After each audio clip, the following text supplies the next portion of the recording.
So switching from bicycle to car in Uber Eats is pretty easy thing to do. Today I'm going to teach you how you guys can switch from bicycle to car in Uber Eats. So for that you have to go to your Uber Eats application, and there you guys can see, and here you just have to tap on this account sections, and in account sections you just have to tap on help.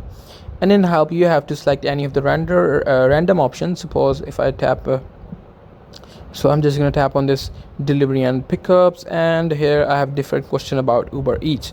Now here you just have to type it, is it related to a specific order or charge? You just have to type in no, and then you have to type in what the problem is. So you have to type something like, I want to switch from my bicycle to my car as a delivery guy. So after typing in, you just have to tap on submit. What it will do is it will submit a request to the Uber Eats customer care support services. So whenever they read your ticket or your message, they will respond you through your email, or they might also call you if you have your number connected to Uber Eats. So after that you just have to talk to them and explain them that why you want to change from your bicycle to your car.